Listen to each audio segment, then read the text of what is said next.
Buenas tardes.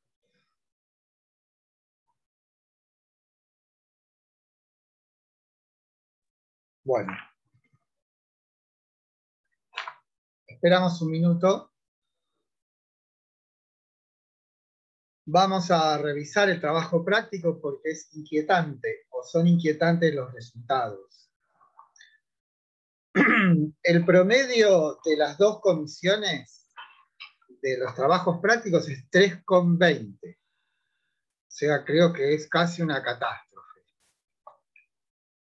Pero bueno, lo que es positivo de esto es que el trabajo práctico lo que demuestra es que tenemos problemas. Y la primera manera de solucionar un problema es reconocer que uno lo tiene. Entonces, lo que vamos a ver es, con cuidado, el trabajo práctico, a ver dónde está el problema. Yo creo que hay problema en todas las preguntas directamente. Lo que no tengo el diagnóstico preciso es dónde está la causa principal. Tengamos en claro que no hay una sola causa, hay varias causas. Una puede ser que mi lenguaje no sea el más adecuado, otra puede ser que el tema resulte muy ajeno a lo que están acostumbrados. Otro problema puede ser que las circunstancias en las que estamos cursando la materia no sean las mejores. Bueno, por eso digo, como la inflación es multicausal, el fenómeno. Entonces, lo único que me parece que debiera hacer en principio es revisar con cuidado el trabajo práctico y ver dónde, por qué. Porque el trabajo práctico en realidad surge de las clases, o sea, de lo que dijimos en la clase pasada. No hay un misterio ahí.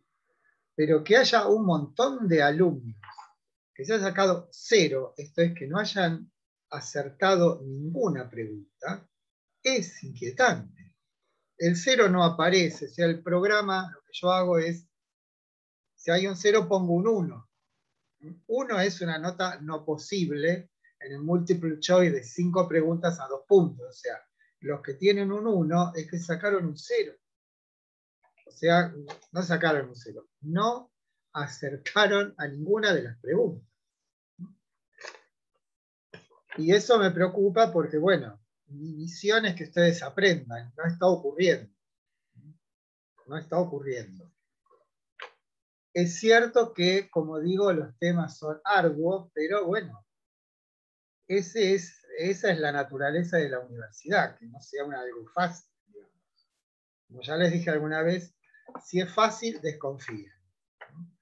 Bueno, vamos al trabajo práctico. Ante todo, ¿alguna pregunta me quieren hacer antes de que comience con esta peregrinación tortuosa por el trabajo práctico?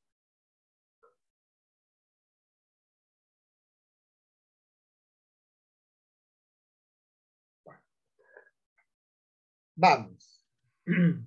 La rectangularidad surge de una decantación de sucesivas experiencias con cosas rectangulares. Falso. Absolutamente falso. Tengan presente siempre en la mente que cuando hablamos de Platón, cuando hablemos de Aristóteles, cuando hablemos de Kant, por lo menos, lo que la experiencia nos aporta siempre son datos fragmentarios, siempre son partes de cosas. Nunca, pero nunca, la experiencia nos va a dar una totalidad. Cuando hablo de totalidad, hablo de algo universal. Nosotros percibimos mesas, pero no el concepto de mesa.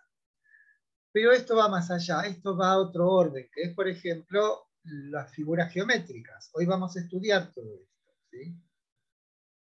Las figuras geométricas, ¿sí?, son aquellas que son inmutables. Si bien tenemos una representación de ellas, no son como las cosas rectangulares. Las cosas rectangulares aparecen, surgen, permanecen un tiempo y después se rompen o desaparecen.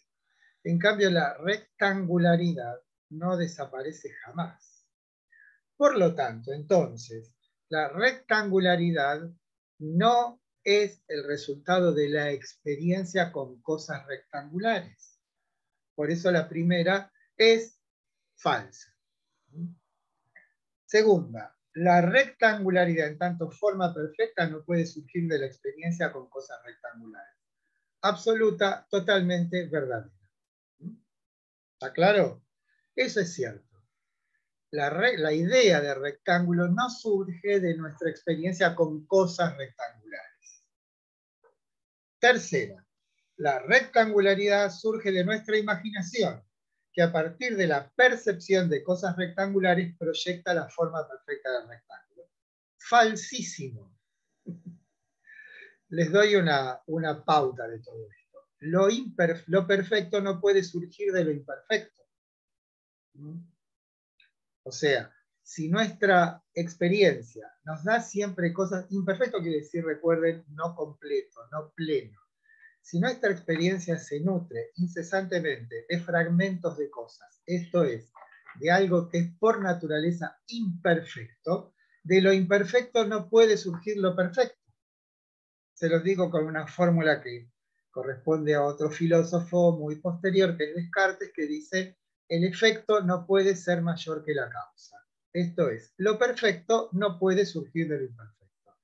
En otros términos, pensando en términos cartesianos, que son los términos platónicos, nosotros no podemos haber creado la idea de Dios. ¿Por qué? Porque siendo esa idea perfecta, lo perfecto no puede surgir del imperfecto. Y aquí ocurre lo mismo. La rectangularidad, que es un ente ideal y por lo tanto perfecto, no puede surgir de las cosas que son más o menos rectangulares. Por más que yo le ponga esto de la imaginación que proyecta, eso es todo bla, bla, bla. Eso es para que ustedes fijen con claridad cuál es la naturaleza de lo que son las cosas ideales para Platón. Nunca lo perfecto, las ideas surgen de lo imperfecto, la experiencia. Cuarto, la rectangularidad en tanto forma perfecta existe antes de toda cosa rectangular. Verdadero. La rectangularidad en tanto no surge de la experiencia está antes de la experiencia. Esto se llama a priori. Es algo que está antes de la experiencia. Todo esto tiene que ver con que Platón, como también Sócrates, supone o conjetura que existe en nosotros algo de carácter divino. Y eso de carácter divino contiene en sí un saber. Y ese saber es de algo perfecto. Por eso la idea de rectángulo es previa a la experiencia con toda cosa rectangular. Les puedo adelantar algo que vamos a ver la clase próxima con Aristóteles. Aristóteles dice: todo lo que está en la mente estuvo primero en la experiencia, ¿no? Para Aristóteles, primero está la experiencia y después están las ideas. Pero Platón diría: todo lo que está en los sentidos estuvo primero en la mente. Fue antes en la mente que en los sentidos. La quinta, la rectangularidad como un rompecabezas se va componiendo en nuestra mente a lo largo del tiempo, esto es, a lo largo de la experiencia. Falso, como todas las otras. La experiencia nunca puede darnos algo perfecto, algo completo. Siempre nos da partes de las cosas. Por eso las ideas son independientes de la experiencia. No surgen de la experiencia. Y al revés, toda experiencia surge de las ideas. O si ustedes quieren, con una frase, aquello que hace posible la experiencia no aparece en la experiencia. Segunda, lo más abstracto, las ideas son a la vez lo más concreto, verdadero. Esto es, si la idea de árbol hace posible todo árbol posible, lo abstracto, la idea, es más concreto que el árbol que toco. ¿Por qué? Porque el árbol que toco o que observo, o que contemplo, o que me pongo debajo de él para que me dé sombra, es una abstracción, eso es abstracto, porque lo real es la idea del algo. Me parezca raro. Segunda, es claramente más concreta, más veraz la experiencia que tengo de algo que percibo en este momento que cualquier idea. Falso. El hecho de que yo perciba con claridad un objeto no quiere decir que la claridad del objeto provenga de la experiencia que tengo de él, sino que lo que alumbra la experiencia es la idea de eso que ahora está presente frente a mí. ¿Por qué? Porque las ideas no están en otro mundo y no actúan, están como siempre asistiendo a la experiencia. Ocurre que la experiencia nos da cosas fragmentarias, como son copias, no son en sí mismos veraces. Pueden servirnos las copias como un camino para lo perfecto, pero lo perfecto no surge de las copias, o sea, el original no viene de las copias, al revés, las copias vienen del original. Las ideas contienen en sí la esencia de toda cosa corpórea. Por lo tanto, son más concretas que toda cosa corpórea, verdadero, por todo lo que venimos diciendo. La próxima es falsa. Las ideas se obtienen abstrayendo de la experiencia sensible los elementos esenciales que potencialmente existen en dicha experiencia. Esto está puesto a propósito porque esto es lo que piensa Aristóteles, que es el discípulo de Platón.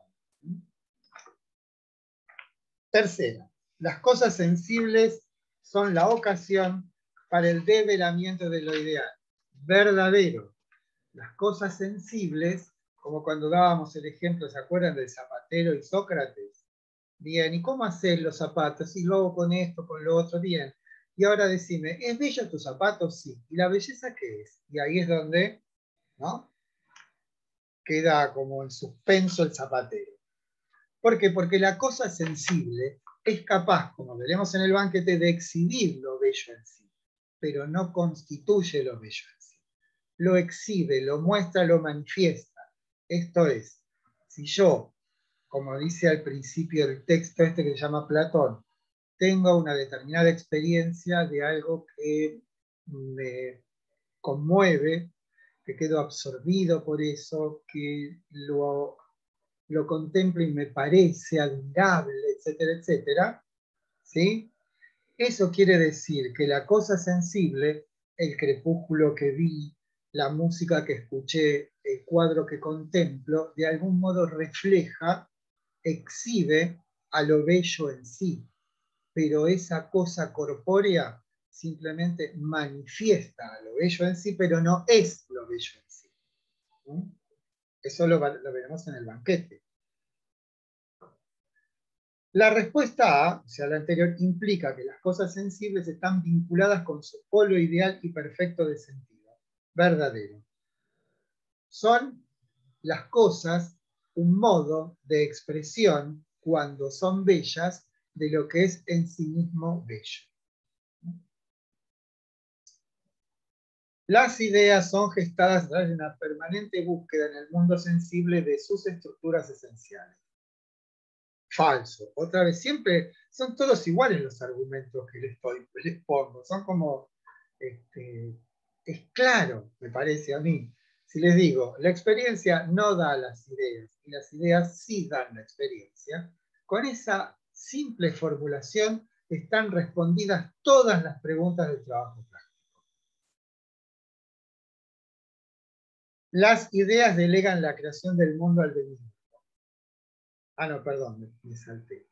Sin la experiencia sensible no habría ideas. Falso. Las ideas existen independientemente de la experiencia. Solo hay experiencia sensible porque hay ideas. Verdadero.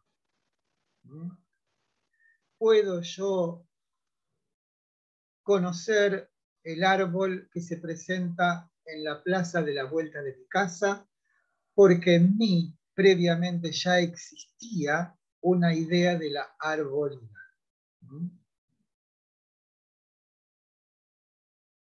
4. Las ideas son las que crean el mundo del espacio temporal. Falso. Las ideas no pueden crear nada, porque algo que crea acomete una acción. Y si algo acomete una acción, quiere decir que no es inmutable. Y si no es inmutable, carece de perfección. Esto es, cuando algo cambia, es porque todavía no es. No sé si me explico. Si algo cambia, esto es, por ejemplo, la semilla, se le sale un brotecito a la semilla. Está cambiando. ¿Por qué cambia? Porque todavía no es. ¿Qué es lo que no es? La planta completa. ¿Me explico? Hola, Sí. profesor. Hola, ¿cómo está? Una consulta. Para Platón, el tema de la creación, ¿cómo sería? Para él está todo creado. Y hay una parte en el texto que dice que los dioses no crearon, por eso mismo que dice usted, que porque son perfectos, no tienen que realizar ninguna acción, ¿no? Platón, cuando no puede explicar algo, se manda un mito. Es muy simple. Inventa el mito del demiurgo. El demiurgo, que quiere decir un artesano, un gran artesano, teniendo la vista puesta en las ideas y como si estuviese amasando, va creando el mundo. Por eso digo que es verdadera la que dice: las ideas no pueden crear el mundo porque el hecho de crear es una acción y toda acción implica cambio y si hay cambio hay incompletud. Eso es verdadero. Las ideas delegan la creación del mundo al demiurgo, verdadero. O sea, ellas no pueden crear porque no tienen voluntades. No piensen en las ideas como el Dios judeo-cristiano que tiene voluntad. Las ideas no son personas, son entes anónimos y perfectos. Que ya están, digamos. No sabemos quién los creó, pero están. Las ideas son increadas, están desde siempre, son divinas. Lo divino es eterno, permanente. El mundo ha existido siempre, no es pertinente asignar la creación a las ideas. Bueno, eso lo diría Aristóteles, pero no Platón. Las ideas existen yuxtapuestas, esto es, no hay relación entre ellas. Falso. Las ideas conforman un sistema. Eso es un asunto que vamos a ver hoy. ¿Qué quiere decir un sistema? Un orden. ¿Cómo es ese orden? Jerárquico. ¿Qué quiere decir jerárquico? Que hay ideas que abarcan más que otras.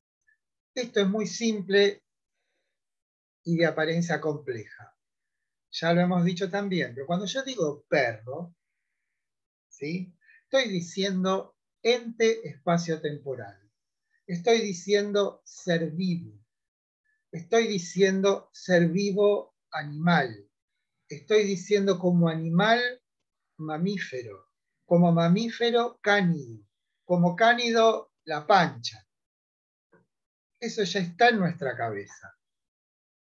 ¿Me explico? ¿Por qué?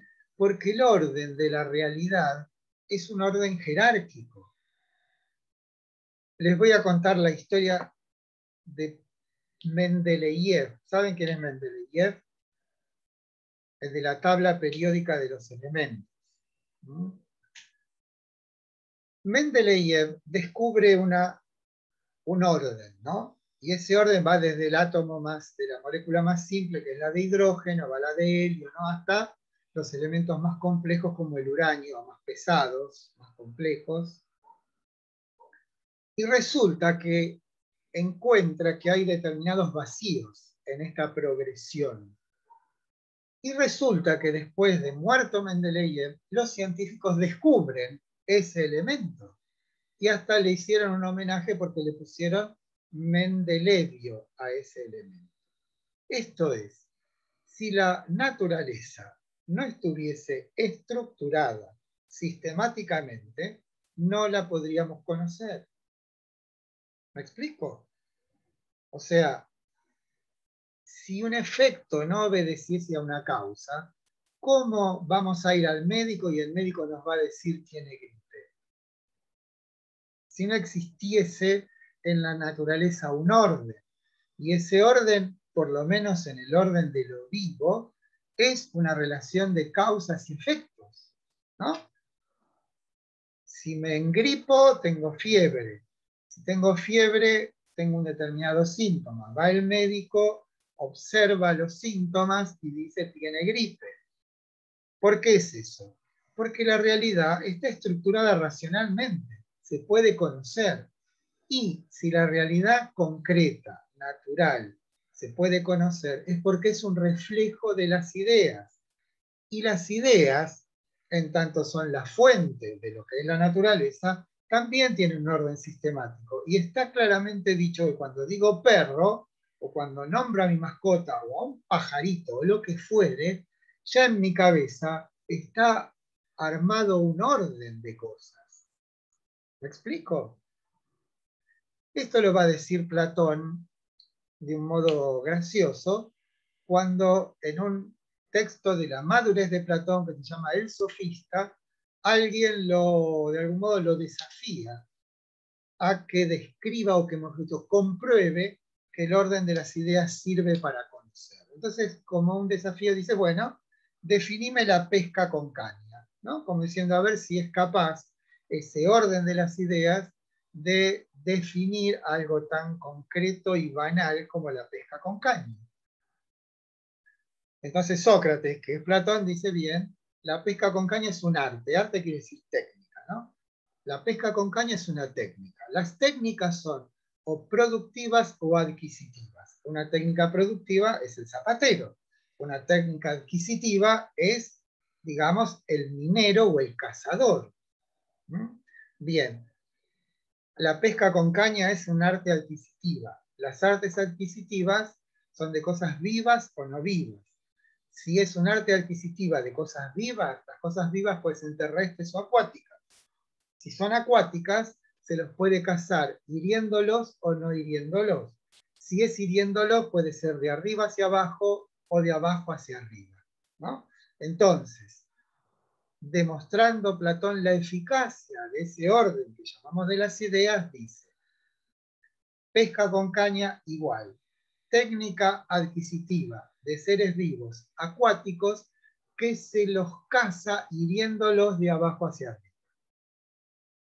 Se dan cuenta que ese orden ya está en la cabeza de todos nosotros. Lo que hace Platón es ponerlo a la luz. Es decir, dense cuenta que con el solo hecho de nosotros de hablar, de conversar, de tener un trato con las cosas, ya las conocemos. O sea, cuando nos enfrentamos con una cosa inanimada, no se nos ocurre hablarle, porque sabemos que lo inanimado no habla.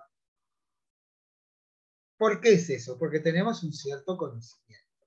Ese conocimiento lo que intentará Platón es ponerlo a la luz, conociendo el orden de las ideas, donde hay las cosas, pero en su forma perfecta. ¿Me explico o no? ¿Ya me volví loco? Entonces, perdón, el sistema, las ideas son un todo sistemático y se está refiriendo a ese orden, a que todo tiene un orden en ese mundo perfecto. Y en el mundo imperfecto también hay un orden, si no, no habría ciencia. ¿Pero por qué hay orden en el mundo imperfecto? Porque el mundo imperfecto fue causado por el orden perfecto, refleja al orden perfecto. Entonces lo que tiene que quedar claro es que las ideas son copias. Perdón, las cosas son copias de las ideas. Perdón, así. eso quise decir. Sí. Y que las ideas no crean a las cosas. No las crean, pero son su fundamento. ¿Sí? Son el fundamento. ¿Por qué? Porque las copias... Como que, sí.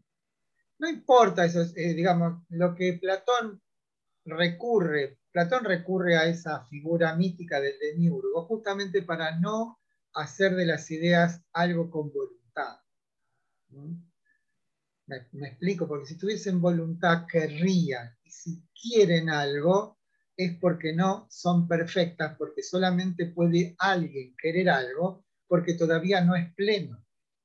Los dioses no pueden querer, porque si quisieran, eso demostraría que les falta algo.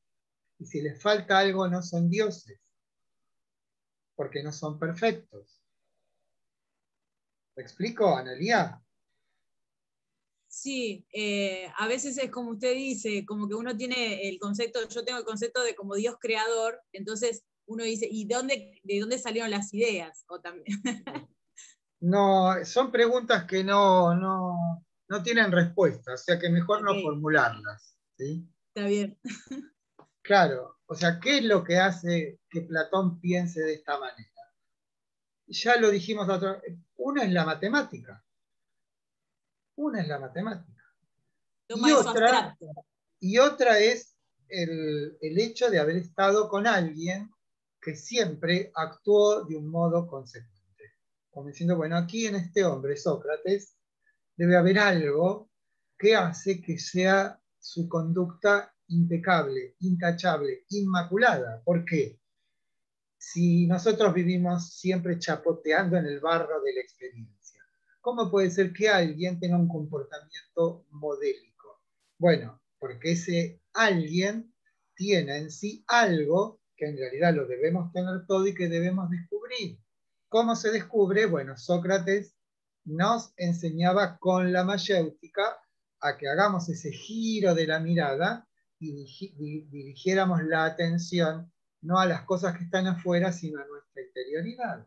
Ahí es donde reside toda perfección posible. Bueno, esperen que termino con esto. La última, las ideas, si bien son perfectas, admiten las novedades que le puede aportar la experiencia. Falso. Las ideas son inmutables y si algo las cambiase, no serían así. La experiencia no cambia a las ideas. Si ustedes quieren una frase que cita Borges, no hay nada nuevo bajo el sol. En realidad lo dice la Biblia, ¿no? No hay nada nuevo bajo el sol. ¿Por qué? Porque todo ya está inscrito en las ideas. No hay novedades absolutas. Las ideas, en tanto perfectas, no admiten modificación alguna. Verdadero. Son inmutables. Las ideas son un todo sistemático y por lo tanto admiten que una idea modifique a otra. No tiene nada que ver. Falso. El orden, ya está. Las ideas se reflejan en lo espacio-temporal y el conocimiento de esto último equivale al conocimiento de las ideas. Falso.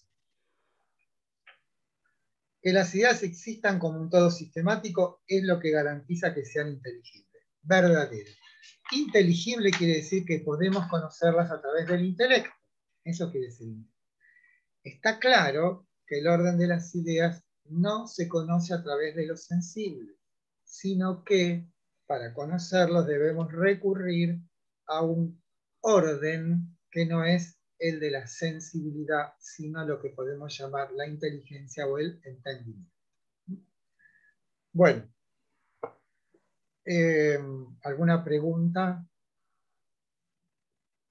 Con cierto temor lo digo.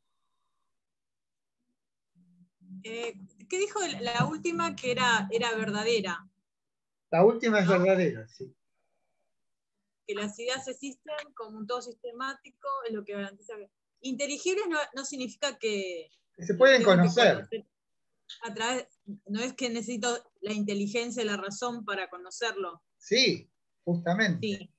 Inteligible, cuando decimos inteligible quiere decir comprensible, pero no comprensible a través de la sensibilidad, sino del entendimiento, de la razón. Es lo mismo que les dije antes, si no hubiese un orden en las ideas, yo jamás podría definir la pesca con caña. ¿Cómo hice? ¿Cómo hizo mi cabeza para definir la pesca con caña? Bueno, se instaló en un orden, digamos, que comprende a todos los órdenes de eso que hablamos. ¿De qué habla la pesca con caña? De una técnica, ¿no? ¿Hay una técnica o no hay una técnica para pescar con caña? Respóndanme. Sí, hay una técnica. Claro que hay una técnica. ¿Y la técnica es algo que se puede aprender o es algo que no se puede aprender? Es experiencia. Se puede aprender. Se Sí, puede aprender. Claro. Es inteligible. Bien. sí. Entonces, ¿cuál es la noción que abarca a todas las acciones en las cuales nosotros producimos algo y cuando lo producimos sabemos que lo producimos. A eso se llama técnica. Consiste en saber hacer un huevo frito, en poder plantar los gladiolos o lavar el auto. Eso es una técnica. Una técnica es un saber hacer, ¿no? Sí. Por supuesto que Sí. en la experiencia uno lo va haciendo cada vez mejor o cada vez peor, depende de la vocación, pero las ideas existen, no existen juxtapuestas, ¿sí? No es que una está al lado del otro, sino que están, como acabo de querer mostrar con el ejemplo de la pesca con caña, están relacionadas. ¿Cómo están relacionados? En un orden jerárquico. Esto es, ¿qué quiero decir con orden jerárquico? La pesca con caña es un saber hacer. Por lo tanto, todo saber hacer está enmarcado, sostenido por una noción universal que es técnica. ¿Mm? Técnica como saber hacer. Y ahí empieza la distinción. ¿Cómo son las técnicas? Y unas sirven para producir cosas y otras sirven para extraer cosas. Para extraer cosas, ¿cuáles son? Y un minero que anda escarbando en la montaña para encontrar oro. Entonces, eso es una técnica. Pero es una técnica que, extractiva. En cambio, el Señor que es capaz de hacernos un hermoso mueble, esa es una técnica productiva. Es un saber hacer que produce algo. Entonces, hay un saber hacer que produce y un saber hacer que extrae. Como el desafío es definirme la pesca con caña, claramente no estamos hablando de algo productivo, sino de algo adquisitivo, ¿no? Ahora, lo adquisitivo, ¿de qué puede ser? De cosas vivas o no vivas. Un minero la minería es una técnica, esto es un saber de algo que se extrae, no produce, extrae. Bien, ahora, de las artes extractivas, unas extraen cosas vivas y otras cosas no vivas. De las cosas vivas, ¿cómo las dividimos? En terrestres o acuáticas, ¿no? Sí. No hay, los pájaros terminan anidando en el piso, no viven en el aire, viven en el piso o en los árboles o en una superficie. Por lo tanto, hay seres terrestres o acuáticos, vivos. Y a estos últimos se los caza.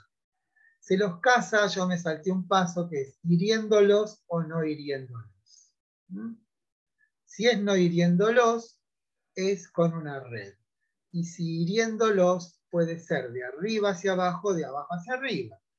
Si pesco con un arpón, los hiero de arriba hacia abajo. Si los pesco con un anzuelo, que es la pesca con caña, los hiero de abajo hacia arriba. Ahora, si la realidad no fuera inteligible, yo no podría dar esos pasos. Yo no tengo que saber lo que es la pesca con caña. Simplemente tengo que saber cuál es la derivación que voy haciendo a partir de qué? De una noción que abarque toda actividad productiva, digamos, en la cual debe haber un conocimiento. Se llama eso técnica. Pero es lo mismo que cuando hablamos del perro. Cuando yo digo perro, todo eso estoy diciendo. Me estoy refiriendo a algo que está en el espacio y en el tiempo. Que además, por supuesto, de Fabián Lema, sí señor, sí. O señora, señorita. El orden de la naturaleza es un orden que puede ser exhibido jerárquicamente. O sea, si nosotros agarramos una plantita de perejil y nos vamos a la clasificación que hizo, creo que en el siglo XVII, el sabio sueco que se llamaba Linneo, va a haber una serie de palabras en latín hasta llegar al perejil. O sea, el orden de las plantas, como el orden de los animales, es un orden ordenado. Y ordenado jerárquicamente no quiere decir que algo es mejor que otro. Quiere decir que hay nociones que son más abarcadoras que otras. La noción de ser vivo abarca a las plantas y a los animales. Los animales se dividen fíjense, vertebrados o invertebrados, ¿no? Los vertebrados se dividen en reptiles, mamíferos, o vivíparos o ovíperos, lo que fuere, pero hay un orden, y ese orden refleja el orden de las ideas. Si no hubiese un orden de las ideas, en tanto son la causa del mundo sensible, no podríamos conocer la naturaleza. O sea, no habría ciencia. ¿Mejoramos? Sí, sí, mejor. Bueno, me paso a Perdón, compartir. Sí.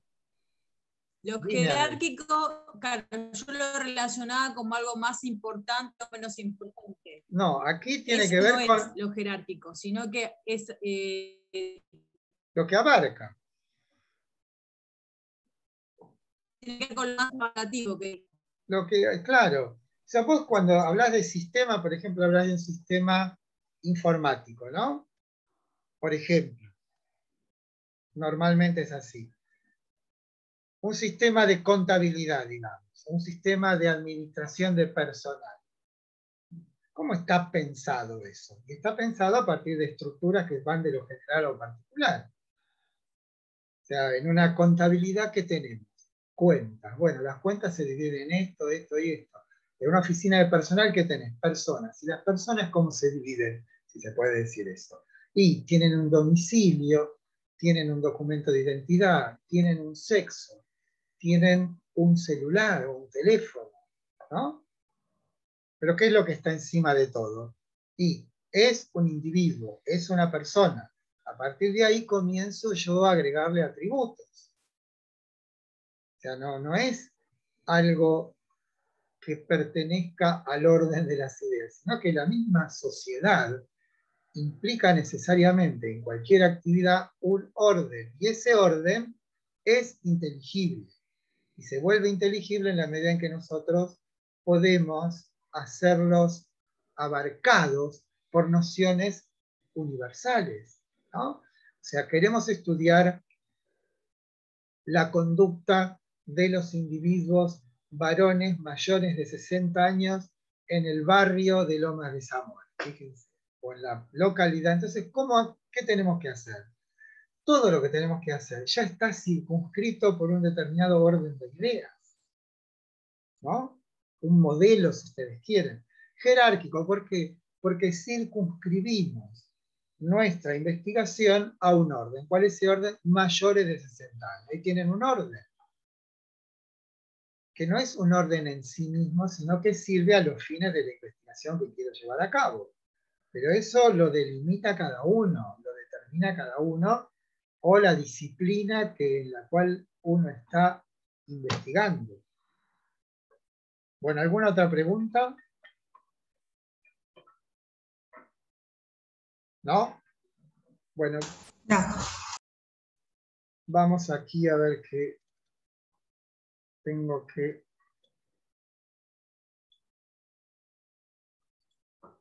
ir a buscar a nuestro Platón.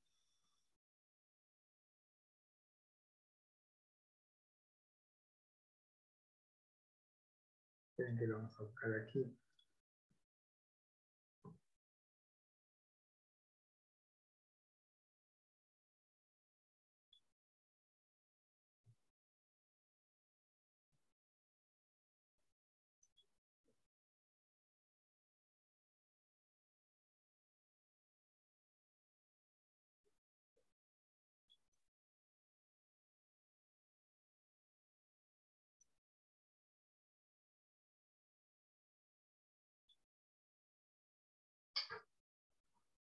Bueno, están viendo esto, ¿no?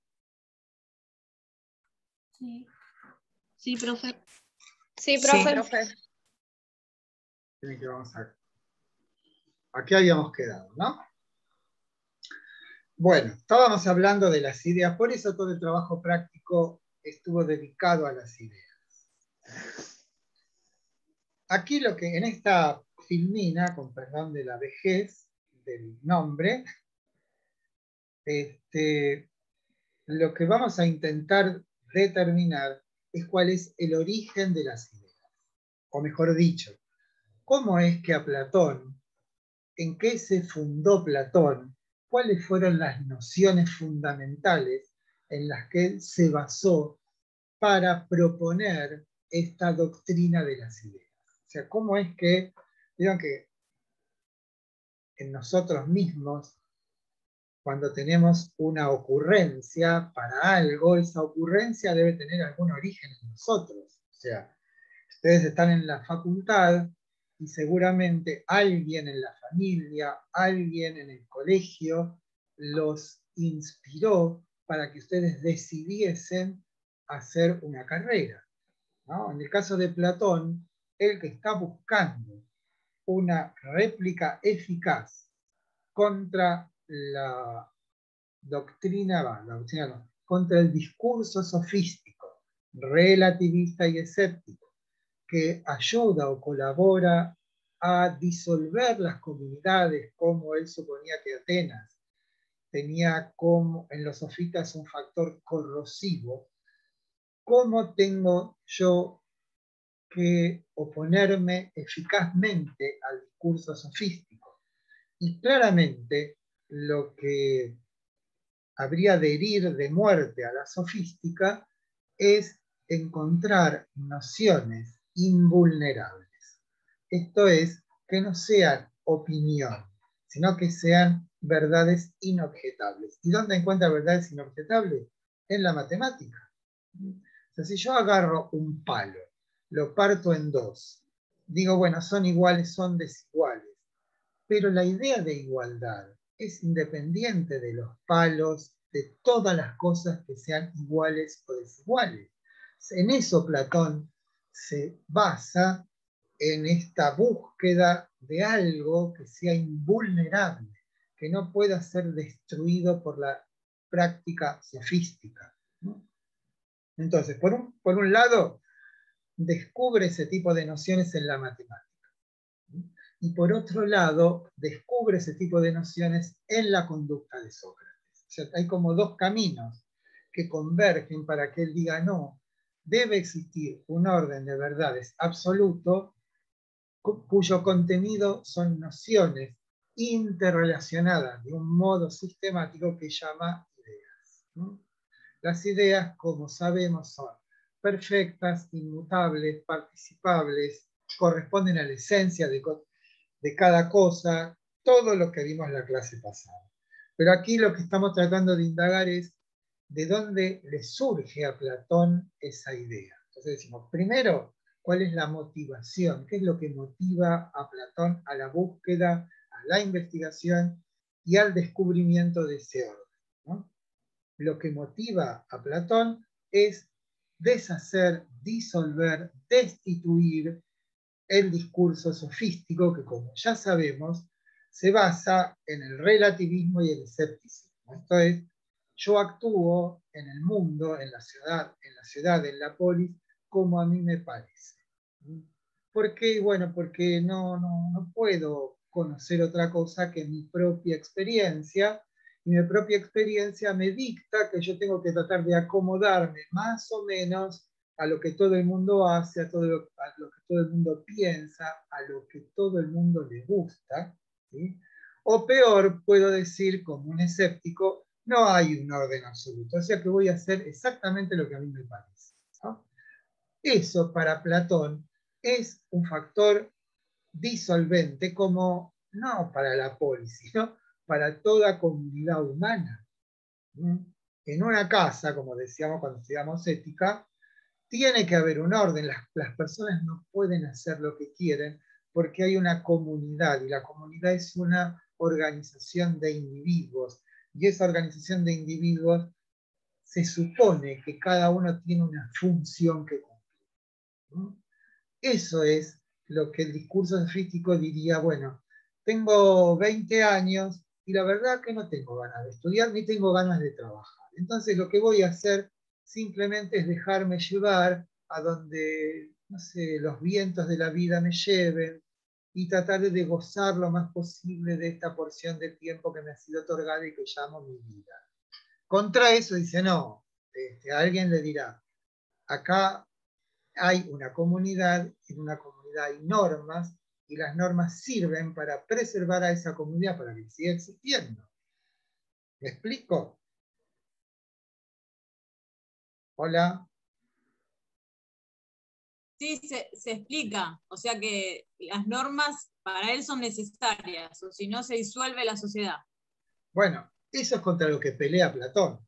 Pelea contra un discurso que diga todo es relativo, todo es como a mí me parece, todo es como más o menos como yo quiero. Dice, no, hay normas absolutas. Y yo te voy a demostrar que las hay, y tengo para demostrarlo un instrumento formidable, que se llama matemática. Así de simple. Bien. Leo. En su lucha contra los sofistas, la matemática es un arma esencial, ya que sus verdades no son opinables. Ya el hombre no puede ser la medida de todas las cosas, o sea que 2 más 2 es 4, no es opinable, ¿no? Me parece. Un modo de comprender la filosofía de Platón y toda gran filosofía es conocer quién o quiénes son sus adversarios. En nuestro caso, claro está, son los sofistas, no los sofistas, escépticos y relativistas. Lo que intenta Platón con su doctrina de las ideas es extender a todas las cosas el mismo carácter de certeza que reside en los entes matemáticos. Y hay ideas como justicia, la belleza o la idea del bien. O sea, ¿qué es lo que hace Platón diferente de los pitagóricos? Lo que hace es extender el tipo de certeza que nos da la matemática a otras cosas. Por ejemplo, a la justicia, por ejemplo, a la belleza, por ejemplo, al bien. La textura de los entes matemáticos produce un tipo de certeza indubitable. Bien. Para Platón, ese tipo de certeza es extendible a otro orden de cosas, a nociones tales como la justicia, la belleza o el bien. Bien. Ahora, ¿cuál será el modo a través del cual nosotros podemos movernos dentro del mundo de las ideas?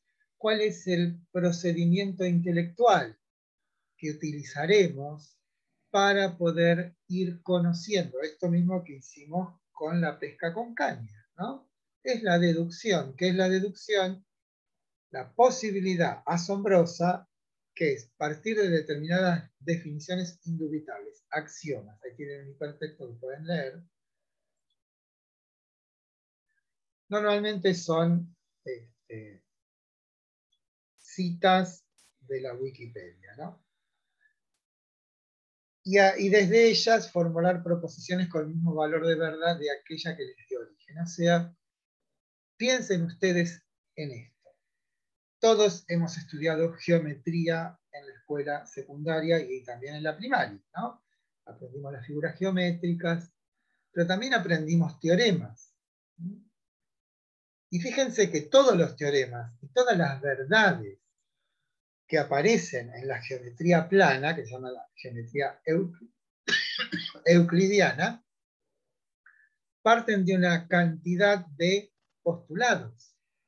Por ejemplo, por un punto pasan infinitas rectas, una recta es una sucesión infinita de puntos, digamos, la distancia más corta entre los puntos es una recta, todo, o las paralelas no se juntan nunca. Todo ese tipo de nociones básicas podríamos considerarlas nosotros como axiomas. A partir de esos axiomas, por un procedimiento racional que llamamos deducción, podemos ir componiendo nuevas leyes, nuevas formulaciones, que tienen siempre el mismo valor de verdad. Bien, eso que es lo normal en la matemática, que se llama procedimiento deductivo, es lo que va a articular Platón como el procedimiento para poder conocer el mundo de las ideas. Porque fíjense que cuando recién definimos la pesca con caña, ¿de dónde partimos? De una noción que albergase a todas las demás. ¿Cuál es esa noción? Técnica. Ahí, si bien estamos definiendo no algo matemático, sino tratando de definir algo que corresponde a nuestro mundo sensible, el procedimiento que utilizó Platón fue partir de una noción que abarca todas las acciones humanas que tienen un fin y que además de tener un fin, exigen un cierto conocimiento. Llamamos a eso técnica. Está claro, esto es importante que lo entendamos. Como ven, se están encontrando de un modo abrupto con algo que, si bien uno tiene una determinada noción difusa, aquí está planteado de un modo como sin anestesia, digamos, como poco brutal. Pero tienen el testimonio de la matemática, tienen el testimonio de la ciencia, tienen el testimonio del arte para, no digo que ustedes se vuelvan platónicos, pero sí para otorgarle un cierto rasgo de verosimilitud a esto que nos está diciendo Platón desde hace más de 2500 años. Nos está diciendo, fíjense que en la realidad sensible hay a veces determinadas experiencias que nos ilustran, nos notifican de la existencia de algo que no es sensible. Y como decíamos al principio del texto que se llama Platón, esas experiencias tienen un carácter, nos conmueven. ¿Y por qué nos conmueven? Porque nos hablan de algo diferente de lo que ocurre aquí, ahora, todos los días cotidianamente. ¿Cuál es el propósito de Platón? Que podamos hacer que nuestra vida, en lugar de ser un ciego transcurrir entre experiencias, una tan anónima como la siguiente, puedan esas experiencias iluminarse con una luz que no viene de la experiencia misma, que no puede venir de la experiencia misma, sino asistida por un orden espiritual y solamente detectable a través del pensamiento. ¿No? Bien, las verdades matemáticas que surgen en el movimiento de la deducción contienen en sí el mismo tipo de certeza que surge de su completa inteligibilidad, a diferencia de la percepción sensible que siempre deja un aspecto oculto. Bueno, si ustedes miran un celular, van a ver, o cualquier cosa sensible, van a ver que hay una parte que no ven, ¿no? Y para verla tienen que dar la vuelta. Cuando la dan vuelta, resulta que la parte que antes veía no la ven más. Esto es, cuando yo intento percibir completamente algo de la experiencia del espacio temporal, vemos que no es posible captar a eso espacio temporal de un modo completo, ¿no? Pero las verdades que yacen en el orden de lo ideal, y tenemos como ejemplo las verdades matemáticas, esas verdades no tienen claro oscuro. No es que van cambiando, no es que las tenemos que dar vuelta, sino que es posible, y eso lo podemos verificar claramente si nos acordamos cualquier teorema de matemática. Cuando lo podemos olvidar, pero en algún momento vemos un poquito de, y decimos, esto es así. Y esa formulación surge como completa y perfecta otra vez. ¿Por qué? Porque ya no es este yo subjetivo, Eduardo, Carlito, Fernanda o Mariel, quien conoce, sino que la matemática es quien gobierna nuestro pensamiento, no nosotros a la matemática. Eso es lo que sedujo a Platón. La matemática tiene leyes propias, no es opinable, no tiene que ver con mis estados de ánimo. Algo no es verdadero o falso según esté deprimido o contento, sino que la matemática, en tanto se rige por una legalidad autónoma, da autotestimonio de su propia veracidad, no depende de mí. Eso es lo que para mí fue decisivo para Platón, ¿no? Darse cuenta de que existe algo cuya verdad es independiente de lo que a mí me guste, lo quiero, opino o no. Bien, el modo entonces de nosotros captar las verdades matemáticas es totalmente diferente del modo que tenemos de captar las verdades de las cosas sensibles. ¿Por qué? Porque las verdades de ese orden de lo matemático pueden captarse absolutamente. En cambio, las cosas sensibles siempre son captables en esbozos, en partes, pero nunca completamente. ¿Está claro esto? Hola. Me quedó una duda, profesor. Pero, sí, dime. Lo que Platón extiende las matemáticas, por ejemplo, para utilizar para llegar al bien, a la justicia, No, o la no. belleza, eso No, no lo entendí. no, lo que él quiere es extender el tipo de certeza de la matemática más allá de la matemática. Ah, perfecto, ¿Sí? O sea, que perfecto. sea tan indubitable, tan indudable, la suma del cuadrado de los catetos es igual al cuadrado de la hipotenusa, sea Sí, tan verdadero como el bien, la belleza, la justicia. sí, sí, está bien. Ahora lo entendí, gracias. Bueno, acá tenemos esto de lo abstracto, lo más concreto, que ya lo vimos de algún modo recién cuando vimos los trabajos prácticos. Lo ideal en el sentido común de las palabras. El orden de las ideas es invisible a los ojos del cuerpo, como decía el Principito. Lo esencial es invisible a los ojos. Bueno, la abstracción es la acción de carácter intelectual que extrae algo de la experiencia y lo propone como su forma, como su esencia. Esto es lo que quiere decir abstracto. Pero, en el caso de Platón, lo que nosotros juzgamos abstracto, las ideas, son en realidad lo más concreto, porque son la fuente y el origen de todo lo que nosotros captamos a través de los sentidos. Bueno, aquí lo que vamos a ver es una deliciosa peliculita sobre los pitagóricos. Pitágoras amaba a los números apasionadamente. El insigne matemático, al que le fascinaban los increíbles vínculos entre los algoritmos y la naturaleza, había descubierto a través de sus experimentos e investigaciones que todos los fenómenos naturales, incluida la música como tal, se rigen por leyes que pueden describirse a través de ecuaciones matemáticas. Y sabía, por tanto, de la íntima relación entre la armonía musical y los números. Pero Pitágoras se irritaba cuando escuchaba a algunos músicos inexpertos en afinación tocar sus liras destempladas. Por eso buscaba una ayuda mecánica para el sentido del oído, que fuera a la vez fiable e ingeniosa, y capaz de ayudar a aquellos músicos a afinar sus instrumentos mediante un procedimiento metódico.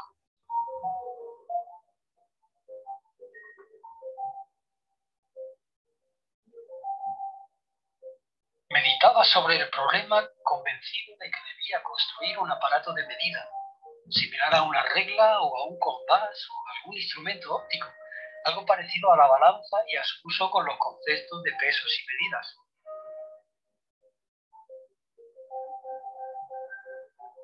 Y un buen día, mientras paseaba abstraído en sus pensamientos, pasó ante la puerta de una fragua y le llamó la atención cierta cadencia de golpes de los martillos de los herreros al golpear el metal sobre los yunques. Se detuvo un rato a escuchar y se dio cuenta de que cuando sonaban solos o a la par algunos de aquellos martillos, se producía una elegante armonía de retumbos. En cambio, con el sonido de otros martillos distintos, la agradable armonía desaparecía. Su astucia matemática le hizo comprender que allí seguramente podría encontrar la solución al problema de la música. Así que echó a correr hacia la fragua para inspeccionar in situ los elementos que producían aquellos ritmos y acordes, y observó que al golpear a un tiempo la mayoría de los martillos se lograba un sonido armónico. En cambio, cualquier otra combinación que incluyera un martillo concreto producía siempre un sonido desagradable.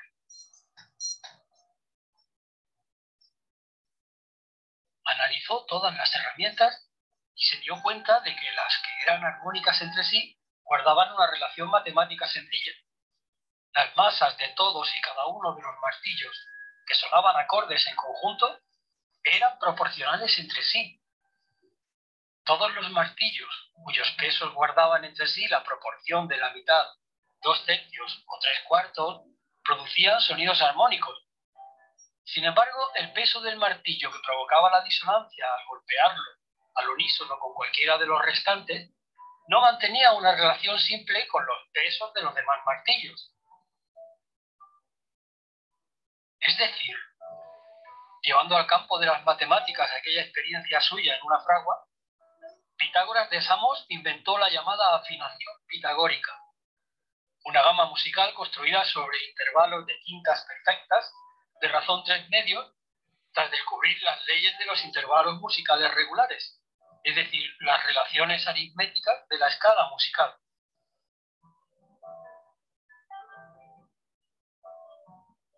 A partir de aquel día, Pitágoras en su academia hacía comenzar la educación por la música. Para los pitagóricos, la música poseía además un valor ético y medicinal. Por medio de ciertas melodías y ritmos, sanaban los rasgos de carácter y las pasiones de los hombres y atraían la armonía entre las facultades del alma. Y así, queridos amigos, fue como el gran sabio Pitágoras estableció el orden, la proporción y la medida en la música. Bueno,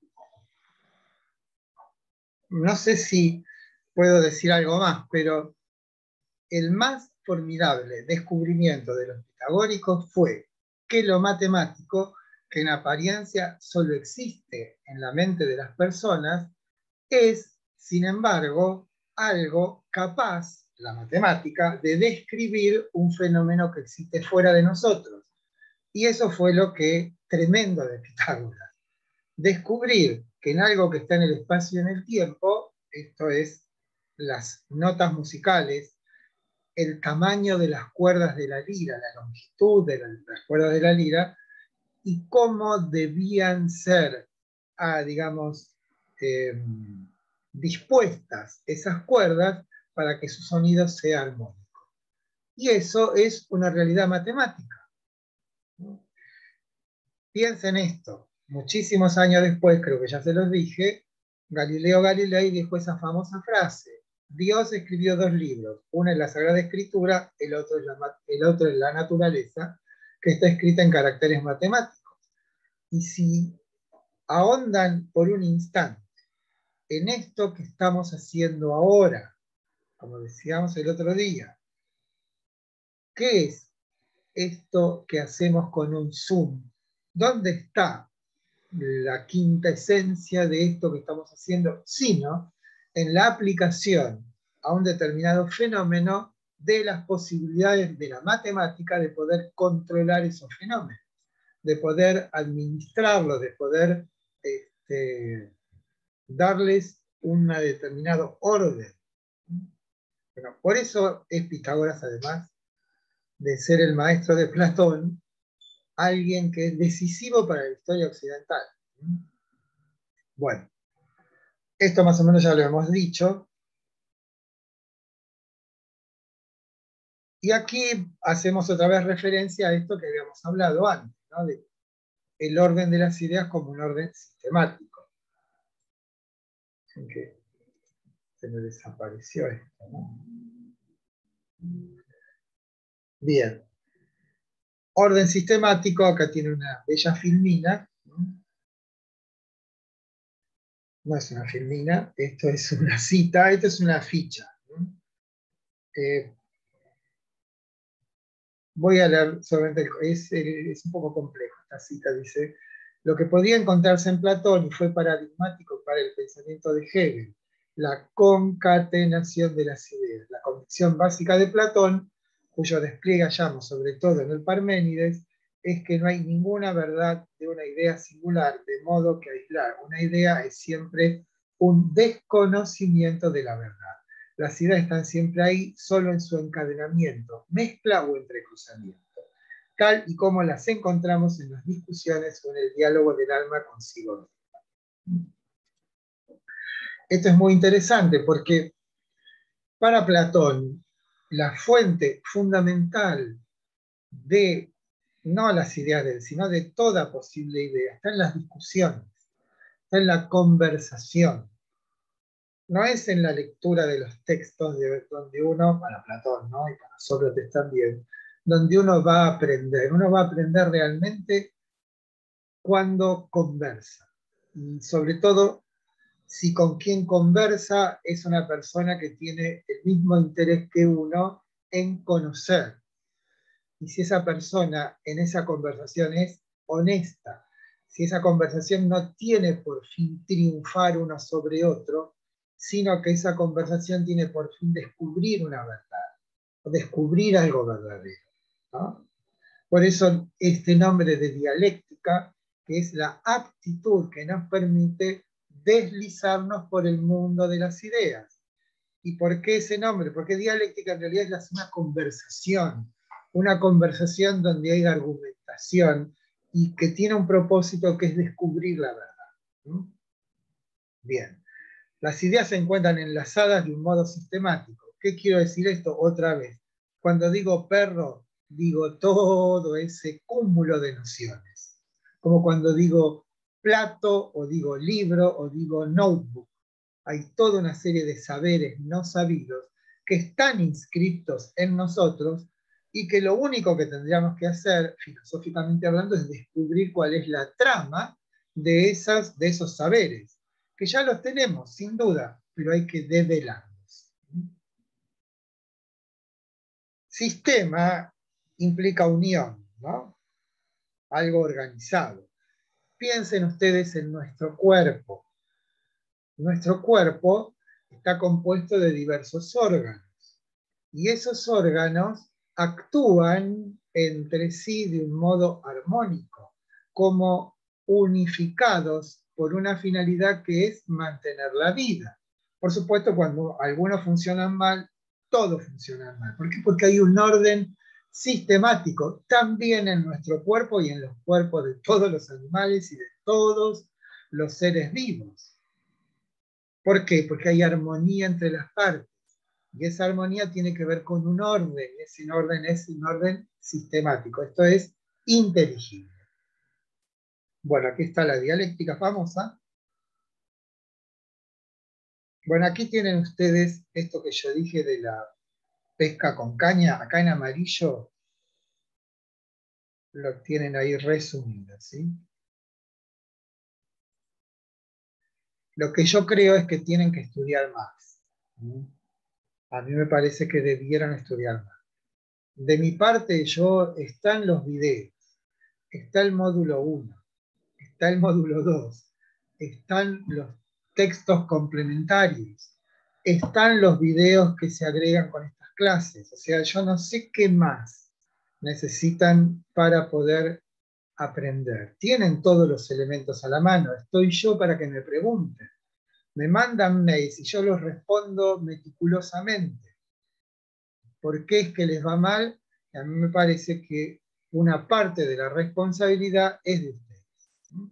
Que no están estudiando, no es una cuestión moral, quizás es una cuestión técnica, quizás no están estudiando cómo se debe estudiar filosofía, que no es cuestión de leer, es cuestión de leer, de resumir, de volver a leer hasta que de pronto uno se da cuenta, ¿no? Si no, todo está como disperso, desencajado, ¿sí?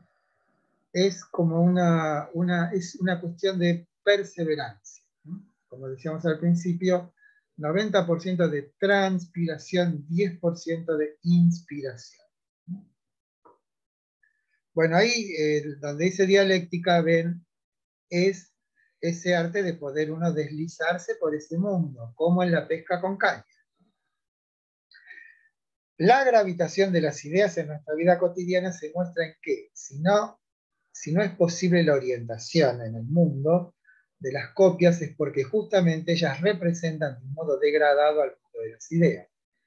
Así padecemos en el mundo de la opinión, el mundo de lo temporal, de una relativa ceguera. O sea, si nosotros, como vamos a ver en la caverna, creemos que el único mundo que existe es el mundo de las cosas sensibles, estamos condenados a una suerte de ceguera colectiva. Creemos que vemos, pero no estamos viendo. Estamos siendo en realidad perturbados, o obnubilados, o confundidos. ¿Por qué? Porque la verdad de las cosas sensibles no está en las cosas sensibles, está en otro orden, que es el orden de las ideas. Bueno, aquí tenemos un resumen de todo esto. En el ejemplo de la pesca con caña, Platón muestra con un ejemplo la eficacia de su método, pero también se testimonia su deuda con el pitagorismo, ya que ahí se ve cómo Platón extiende a todo lo que existe, lo ideal, el tipo de certeza absoluta que otorga el pensar formal propio de la matemática. A diferencia de Sócrates, quien en su acción aludía a ese orden otro en el que se ubicaría lo verdadero, Platón lo explicita y lo enseña. Esa es la diferencia fundamental entre Sócrates y Platón. Sócrates no escribe nada, da un testimonio de sí mismo, pero queda como circunscrito a sus dichos. Por eso Platón, para que no se pierda el legado socrático, lo que hace es escribirlo, y a partir de esa escritura y de ese saber de la práctica de Sócrates, imbuido por él, influenciado por él, lo explicita. Esa explicitación es la doctrina de las ideas. Fíjense, lo funda lo que podríamos denominar la primera universidad de Occidente, la Academia, que se mantuvo en pie durante más de 900 años. La manera más clara de exponer su pensamiento se encuentra en su obra La República, El paradigma de la línea y la alegoría de la caverna. Todo eso está en el texto El sol, la línea y la caverna de Deleuze. Bueno, aquí tienen ustedes, acá hay un hipertexto,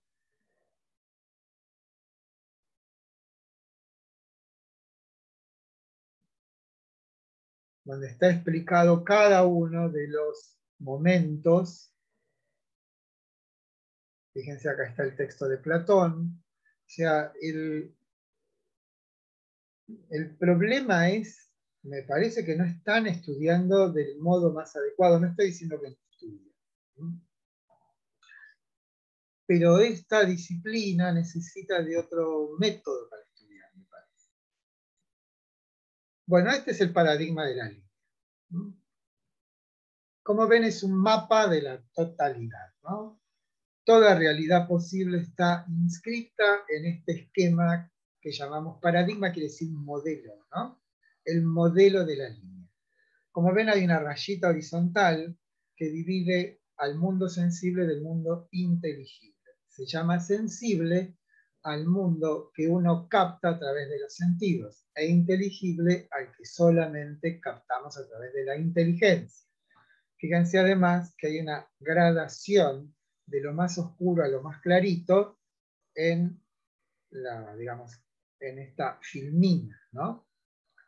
Vemos que tenemos dos columnas, en una están los entes y en otra las capacidades cognoscitivas. A cada estrato de la realidad corresponde una capacidad cognoscitiva específica.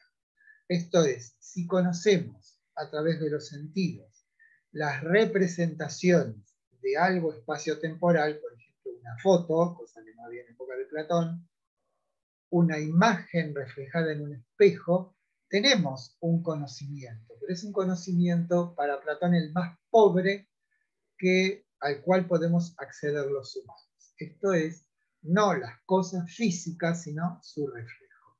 Llama a la capacidad cognoscitiva adecuada a ese tipo de realidad eikasía, donde hay una palabra eikon, que quiere decir ícono, que quiere decir imagen.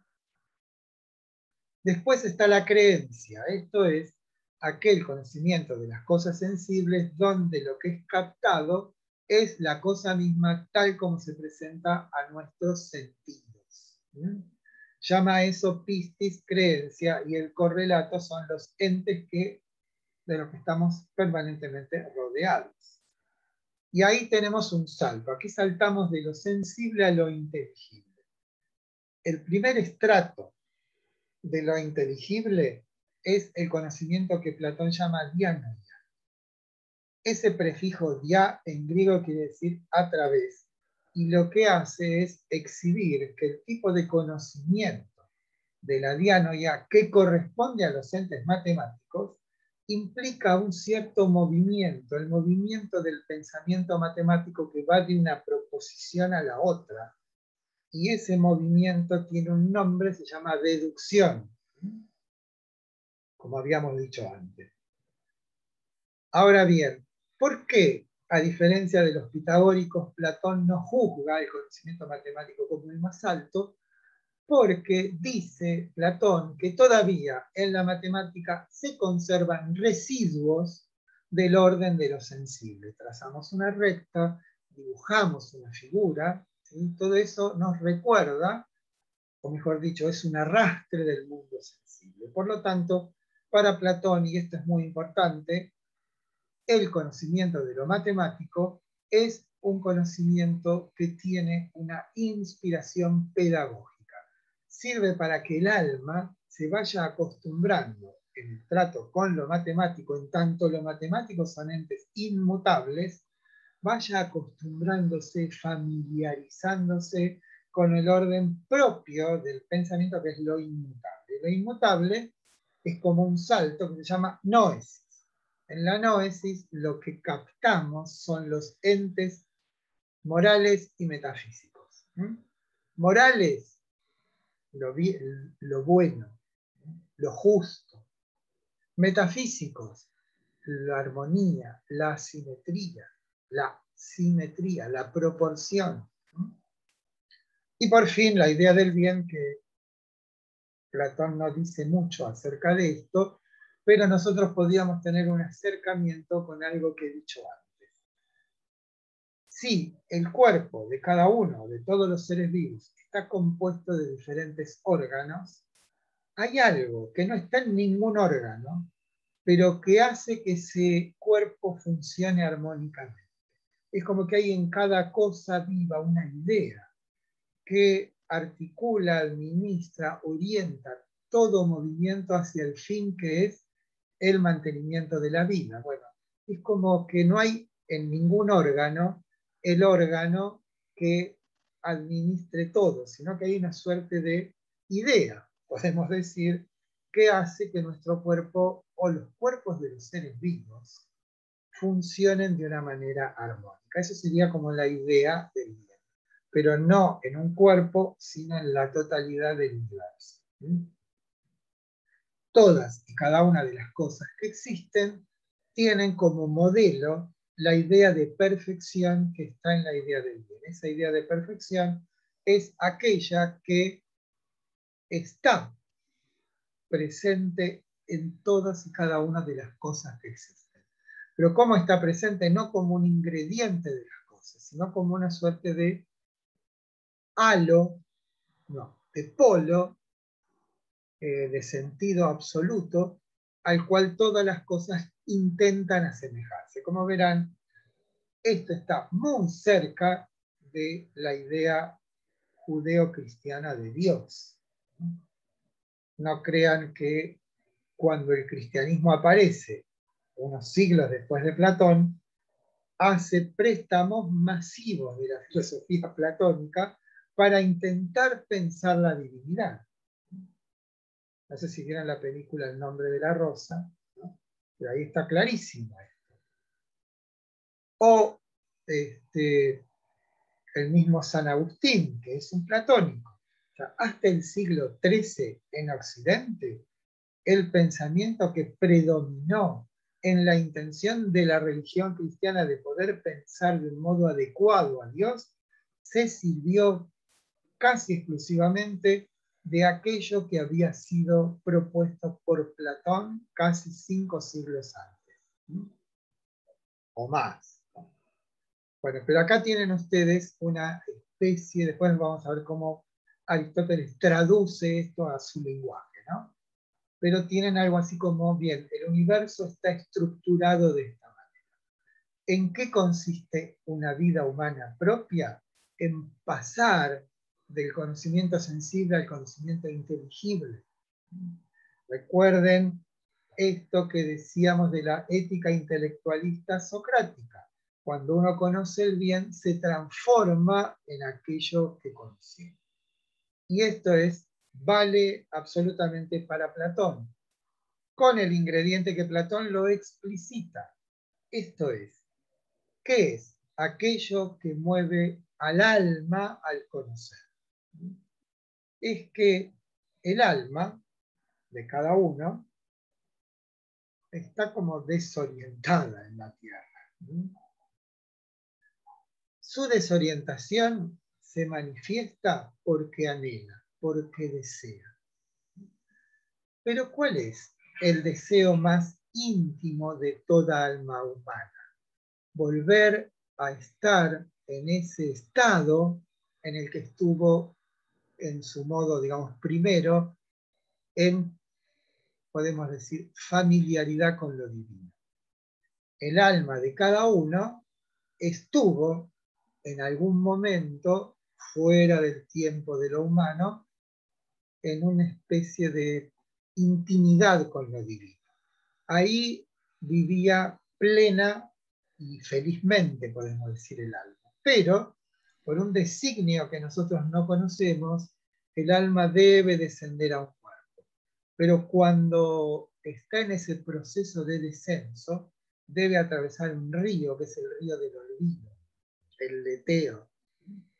Entonces las almas olvidan todo aquello que habrían experimentado en ese tiempo sin tiempo de intimidad con lo divino. Pero cuando estamos aquí y ella está encarcelada en el cuerpo de cada uno, de pronto percibe algo bello, de pronto vislumbra algo bueno, y entonces eso lo que hace es, en su intento de poder comprender eso que ha vivido, recuerda. ¿Qué es lo recordado? Esa plenitud perdida. O sea, ¿qué es lo que busca el alma? Regresar a ese estado de plenitud en el que se encontró y de que ella tiene memoria, tiene registro. Entonces, lo que mueve al alma en este camino ascendente que propone Platón es el anhelo de lo absoluto. Ahora, ¿cómo uno puede anhelar lo absoluto? Sino porque ya lo ha experimentado. No se puede anhelar algo que no se experimentó. Entonces, el anhelo del alma es el anhelo de lo pleno, de lo absoluto. Como eso no lo encuentra en el mundo sensible, pega ese salto y pasa de lo sensible a lo inteligible. Y en su ascenso, cuando llega a ese último momento de la noesis, lo que hace es reencontrarse consigo misma. Se autotransparenta. Ya no hay un yo que conoce y un no yo que es conocido, sino que el alma redescubre en sí misma su propia plenitud, que ya no está más perdida, sino que ha sido recuperada. ¿Está claro?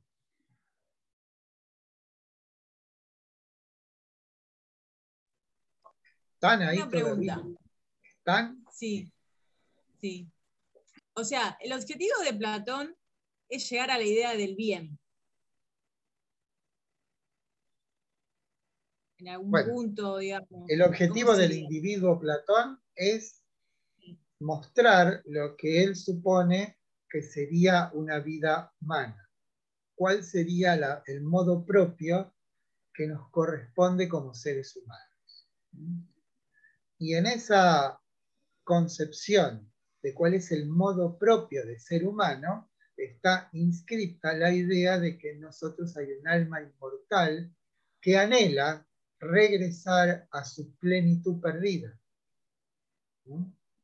A su estado puro vendría a ser, a su estado de pureza vendría a ser lo del alma, lo que explica Bueno, para entenderlo mejor. no sé si llamarlo pureza, llamémosle, o sea, el alma estuvo antes en un estado de perfecta felicidad y plenitud, Sí. pero se ve obligada por un designio que desconocemos a mudarse a nuestro cuerpo. Pero cuando se muda, se produce un fenómeno, que es que olvida. La Sí. vida humana consistiría, en su sentido propio, en intentar recordar aquello pleno y a la vez perdido. ¿Cómo se hace eso? Se hace, en principio, a través de un giro de la mirada. Hay que dejar de, como decíamos con Sócrates, de prestar atención al mundo de lo sensible y empezar a prestar atención al mundo de lo inteligible. Es una especie de catarsis. Saben que catarsis significa una purga.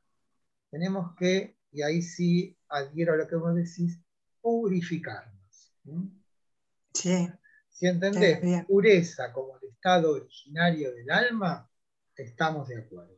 ¿Sí? Ujú. Sí, es lo que se entiende.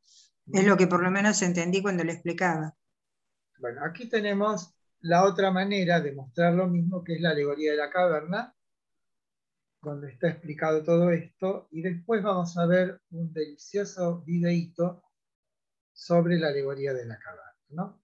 O sea, la alegoría de la caverna dice lo mismo que el paradigma de la línea, pero podemos decir poéticamente. Después vamos a volver ahí. A ver.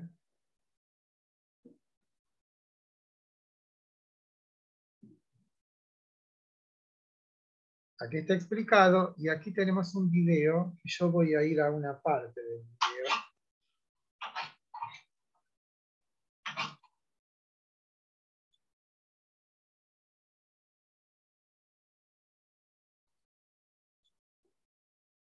Entonces los voy a adelantar porque...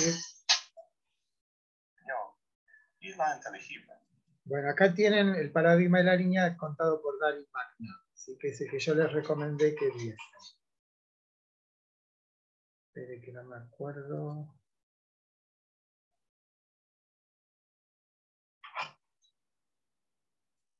Pero como vimos en las anteriores divisiones, en esta última, la psique toma las hipótesis de la anterior como un punto de partida, ascendiendo mediante ellas a hipótesis o ideas más generales y abarcadoras, hasta llegar a la cima, al principio verdaderamente último, en el que toda interacción se cierra en un conocimiento pleno y autojustificado, la idea del bien.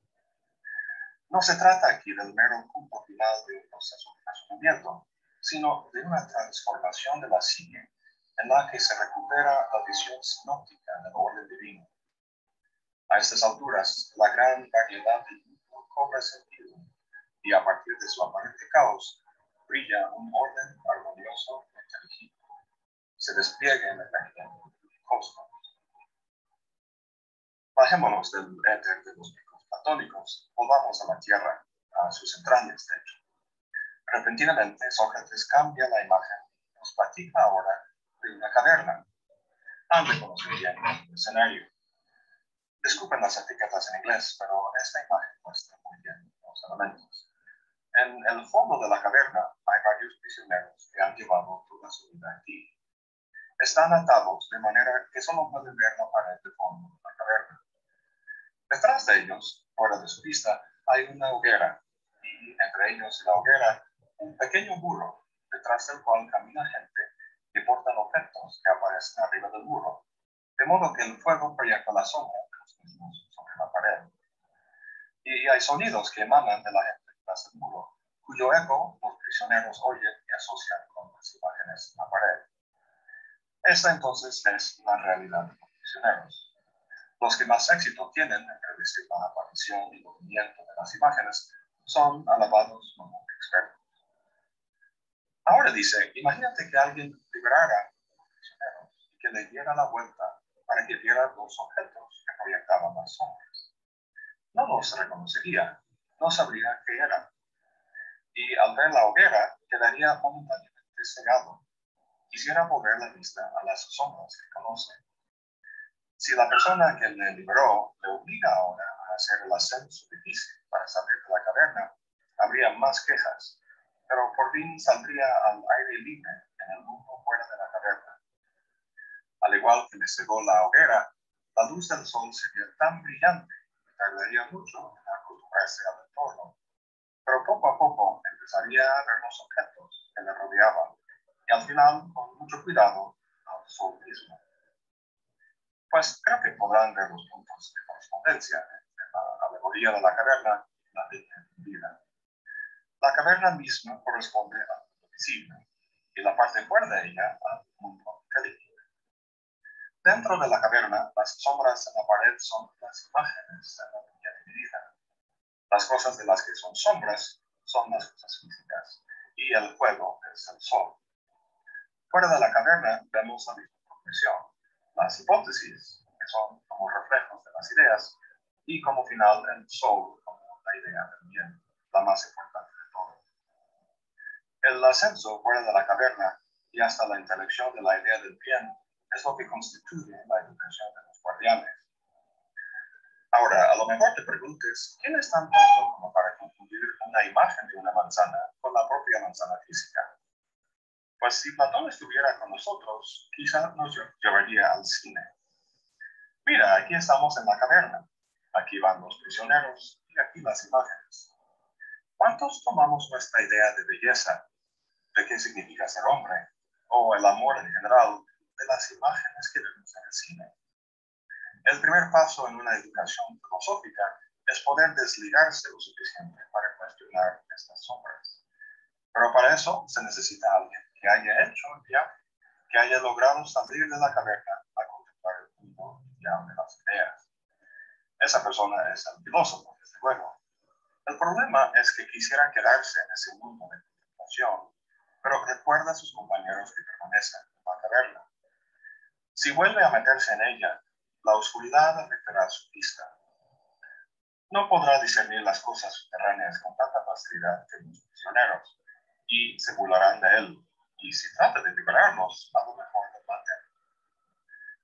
Lo que nos pinta Platón en esta maravillosa imagen es tan cierta ahora que hace 2500 años. El problema no es tanto que la mayoría viva en el mundo de las sombras, sino que su voluntad rija en la esfera civil, o más bien la voluntad de los que mejor saben manejar las sombras, los políticos. Alguien con verdadera visión filosófica no puede competir con estos maestros de la propaganda, precisamente por la renuencia de la gente de dejar de guiarse por el simple apetito. Los políticos saben eso muy bien y sacan gran provecho de ello, en detrimento del propio bien del pueblo. No voy a tratar aquí los últimos 3 libros de la República, pero quisiera destacar dos. Bueno, es más o menos suficiente lo que, más que elocuente, ¿no? Sobre todo la última observación que hace Darín acerca de los políticos, ¿no?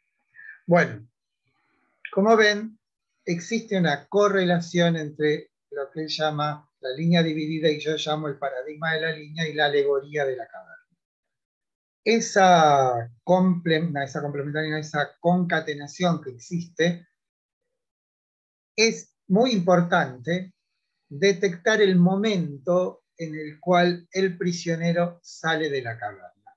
Y no voy a cansar de decirlo. No se sale solo de la caverna.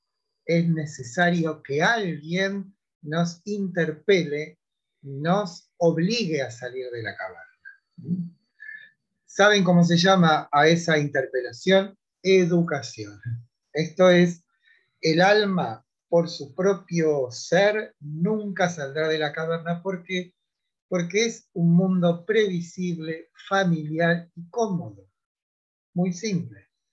Ahora, cuando alguien nos arrebata de ese mundo y nos expone al mundo de lo inteligible, el primer efecto que tiene sobre nosotros ese mundo es una ceguera. Nos deja ciegos. Hay un terrible dolor en los ojos. No podemos soportar esa experiencia y queremos regresar a donde estábamos antes. Pero hay una suerte de acción perseverante que hace que poco a poco nuestros ojos se acostumbren a esa luz. Ese momento de la salida del prisionero de la caverna es equivalente al momento de la matemática. ¿Por qué? Porque la matemática es aquella práctica que permita que nuestros ojos se vayan acostumbrando al orden de aquello que es digamos, lo que da visibilidad a todo, que es la idea del bien, o la noesis. Así que lo primero y principal de toda esta alegoría es: de la caverna solamente salimos a través de una suerte de violencia que significa la educación. Alguien nos tiene que arrastrar fuera y, por otra parte, hacer que podamos permanecer. Lo del regreso, o sea, una vez que alguien ha contemplado la verdad, hay un imperativo ético, que es regresar a la caverna para que para notificarles a nuestros ex compañeros de cautiverio cuál es la realidad de las cosas. Pero, paradójicamente, lo que ocurre es que se burlan de nosotros y hasta llegan a matarnos. Eso es claramente una alusión a Sócrates, que intentó a todas luces en el mundo de Atenas de hacer que de sus conciudadanos vean la realidad de las cosas y cómo terminaron matándolos. Bueno, y por fin tenemos el tema del banquete, pero ese lo vamos a dejar para la clase próxima, porque ya supongo que estarán saturados y quisiera que conversemos un poco. O sea, la clase próxima ya vamos a tratar a Aristóteles. Hay 2 clases de Aristóteles y después viene el parcial. Lo que les pido es lean el banquete, cosa que ya el martes que viene tengamos el asunto más o menos dilucidado. En el banquete lo que vamos a encontrar es una maravillosa traducción a un lenguaje de alta poesía, a un lenguaje como jovial, despojado, porque el banquete es un momento de alegría y de, ¿cómo se llama?, de distensión, donde tenemos un Sócrates que está de lo más amable con sus interlocutores, ¿no? O sea, les pido, lean el banquete, ¿sí? Y fundamentalmente disfrútenlo, ¿no? Bueno, vamos a salir vamos a dejarla y volvemos a esta realidad. Bueno, ¿alguna pregunta, alguna observación? Como veo, los participantes de 29 han bajado 21, con lo cual la terapia platónica parecería que no está surtiendo efecto, pero más no puedo hacer. Profe. Pero por otra parte, esperen, a mí lo que me encantaría es que no que estudien, sino que queden deslumbrados, conmovidos, fascinados, porque Platón es un genio maravilloso que nos abre todo un mundo de posibilidades, de otra vida. No algo que simplemente tengan que estudiar. Fíjense todo lo que está diciendo, ¿no? Bueno, nada. Sí, Analía, te escucho. Yo que pregunto. Entonces, el alma proviene del mundo inteligible. El alma conoce todo lo que es perfecto, pero una vez que pasa por ese mar, no sé qué dijo, el río pierde cuando pasa por ese sector, ingresa al cuerpo y se olvida de ese mundo inteligible. Así es. Y una vez que está aquí, como digo al principio del texto Platón, hay determinadas experiencias que la conmueven. Si ustedes me pueden explicar por qué se conmueven, podrían decir, bueno, puede ser que me conmueva por esto que Platón dice. No es que yo me conmueva, el alma se conmueve. Ese preciso se lo puede asignar con el túnel. No, del túnel ¿cómo se llama? De Víctor Sueiro, no. No mezclen las cosas, por favor, que eso sí es horrible. No, aquí es simple de alguna manera. Si ustedes se conmueven por algo armonioso, porque por el universo que es maravillosamente armónico, por una obra de arte, por la música que escuchan, bueno, eso es como un signo de que están empezando a entender a Platón. Y otra pregunta, yo llego a ese mundo inteligible a través de, puedo alcanzarlo a través de la matemática y la dialéctica. Sí. Digamos que sí. La alegoría de la caverna, entonces, lo que nos hace es llevarnos a reflexionar, que por medio de la educación, de ver la verdad.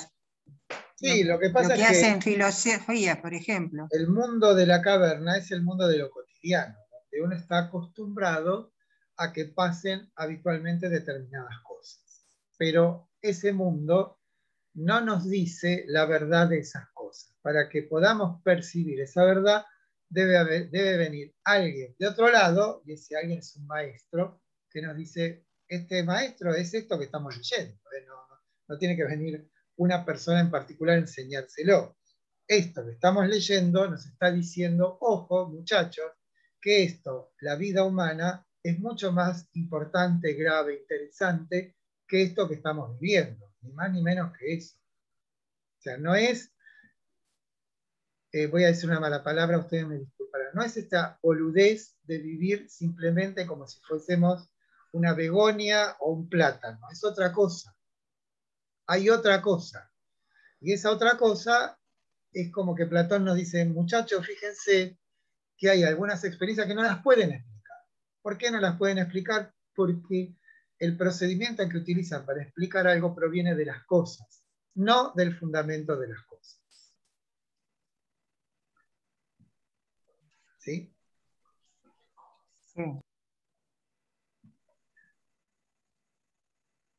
Bueno, no más preguntas. Yo estaría como desesperado por preguntar, pero porque me las hago yo las preguntas ahora. Entonces, él busca, Platón busca que alcancemos el alma, digamos. ¿Cómo No, se- lo que busca es muy simple, que nosotros los humanos tengamos una vida acorde a nuestra naturaleza. Dado que en nuestra naturaleza hay claros testimonios, claras notificaciones de que la vida humana no es simplemente una suerte de un transcurrir, donde lo que hacemos es traducir digamos, lo animal en términos humanos, o sea, comer, reproducirse, disfrutar y después morirse, hay algo que no está ahí, que viene de otro lado, que puede alumbrar de otra manera la vida humana. Eso es. Lo que diría Platón es como un guía para que nosotros dejemos esa ceguera de que dice, hay un dicho que dice, no hay peor ciego que el que no quiere ver, el salir a mirar la verdad a través de... De esto que nos dice. Esto tómenlo ustedes como una apuesta, pero lo esencial del platonismo es que prestemos atención a que en esta vida hay signos, testimonios de que hay algo que puede ennoblecer nuestra vida, que la puede elevar de un modo sustantivo a esta vida. Hay algo más superior a lo que nosotros comúnmente no podemos ver en el transitar por esta vida, ¿no? Exactamente, darle un sentido trascendente a la vida. Pero por supuesto eso es una tarea de cada uno. Él lo que dice es, miren, yo les propongo esto. ¿No? Esa propuesta platónica se ha reproducido a lo largo de toda la historia, hasta el punto que Nietzsche, que muere en 1900, dijo, el cristianismo no es más que platonismo para el pueblo. ¿No? Platonismo vulgar. Pero bueno, ese Es lo mismo que Sócrates. El Sócrates guiaba para verificar uno mismo la verdad de algo. Él lo que hacía era ser un guía nada más. Lo que hace por eso las preguntas. Platón lo universaliza. Platón pone todo esto en palabras y en una doctrina, pero íntimamente lo que busca es lo mismo de Sócrates. Esto es una vida humana más interesante, más propia, más vivible, más intensa, más honda.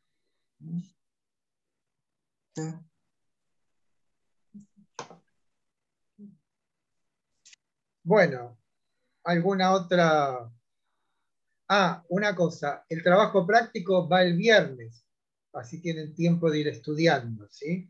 Y lo devolvemos el domingo. ¿Mm? El trabajo práctico va a ser por todo lo que vimos hoy, ¿no es cierto, profesor? Claro, o sea, si en el trabajo práctico anterior nos dedicamos al mundo de las ideas, acá vamos a dedicar a la caverna y al paradigma de la línea, ¿sí? Y también al banquete. A ver, una pregunta de cada uno. El banquete, Perfecto. léanlo, no se van a arrepentir, les va a encantar. Se habla mucho en el banquete de la belleza, yo lo leí. Y es eso, lo que se busca es, Sí, así como en el paradigma de la línea o en la alegoría de la caverna, no se especifica explícitamente hacia dónde va el alma, en el caso del banquete sí, se dice que aquello que busca el alma es la belleza, pero la belleza no es diferente del bien, no es otra cosa que el bien. Bien, lo bueno y lo bello coinciden en la idea del bien.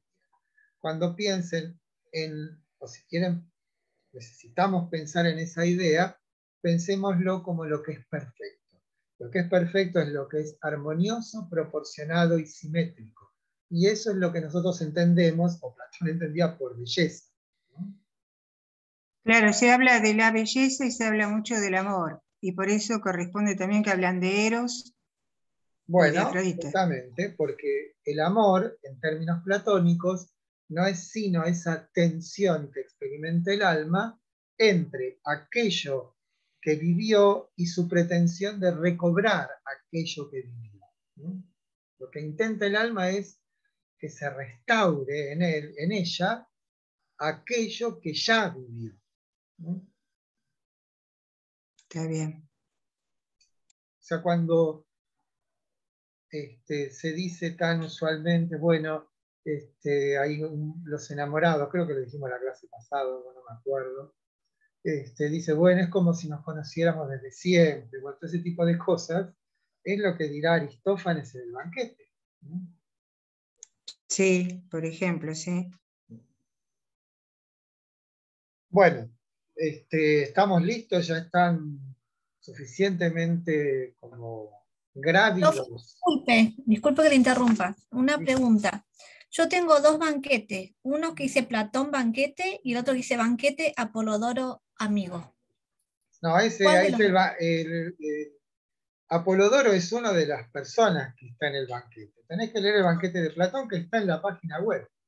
Listo, sí, sí, ya lo tengo, por eso. Sí. Me descargué los dos. Apolodoro es uno de, me parece a mí, es el que al principio del banquete habla con otro y le dice, bueno, hubo tal banquete, porque está lleno de suspicacias ese libro. Ah, bien. Por ejemplo, que es una historia que cuenta otro, no cuenta Platón esa historia, ¿no? Platón no está, está Sócrates en el banquete, pero Sí. decimos Sócrates es el rostro de Platón, pero vieron que al principio es como alguien que le contó a otro qué es lo que había pasado y que no se acuerda del todo, no se acuerda del todo lo que dijeron, se acuerda de algunos de los que estaban.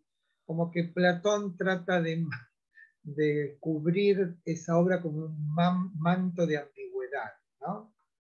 Como que hasta, por ejemplo, fíjense que es la única obra de Platón donde aparece una mujer. Y no solamente aparece una mujer, sino que es la voz cantante.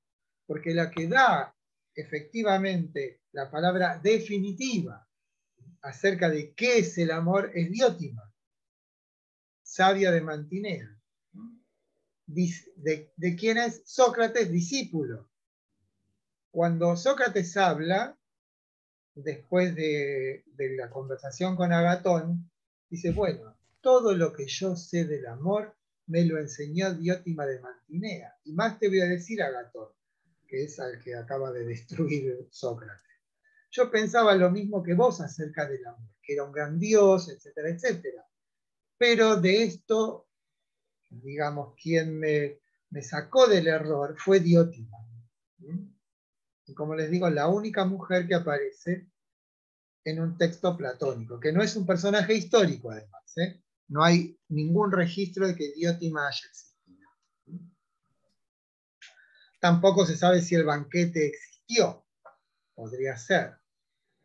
Sí son muchos de los personajes que están en el banquete son personajes históricos. Sócrates es un personaje histórico, Alcibíades lo es, Agatón lo es, Erixímaco creo que lo es.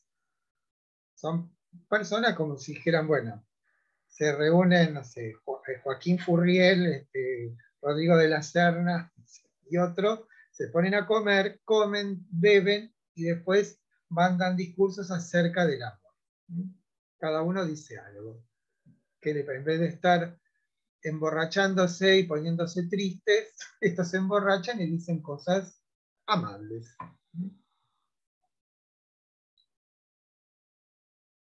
Bueno, listo, nos vamos.